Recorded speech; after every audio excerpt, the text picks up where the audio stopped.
Според календарот на Македонската православна црква, денеска е собор на Свети Јован Крстител. Уште од првите векови црквата утврдила овој ангел во тело да се прославува веднаш после празникот Богојавление. Тоа е затоа што неговата главна служба, неговото главно дело, се состоеше во подготвувањето на народот за доагањето на помазаникот Исус.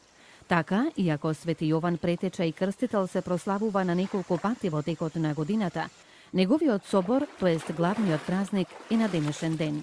Имен ден прославуваат Јовановци.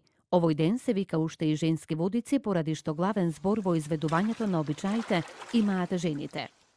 Јован Крстител најверојатно имал голема улога во првите векови во христијанството, а според некои, тој дури имал и поголем број на верници. Денеска во христијанството Јован се смета за светец и маченик. Во младоста, Јован живеел во пустината во близина на долниот тек на реката Јордан.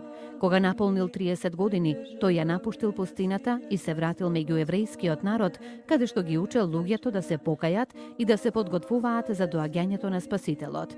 Тој често проповедал: "По мене иде посилен од мене, пред кого не сум достоен да се наведнам и да му ги одврзам ремењата на неговите обувки. Јас ве крстив во вода, а тој ќе ве крсти во Светиот Дух."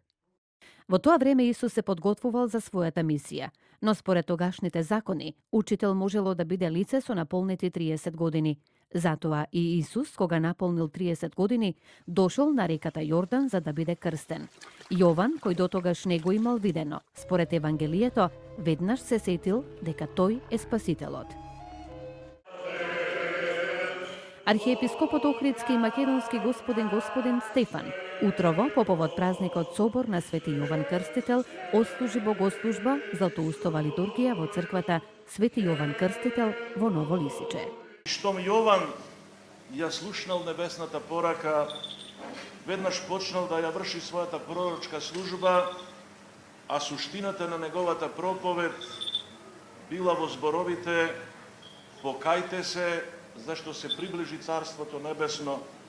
Од сите барал да ги отворат своите души и срца, за да можат да го доживеат Богојавлението и манифестирањето на Троичниот Бог на реката Јордан.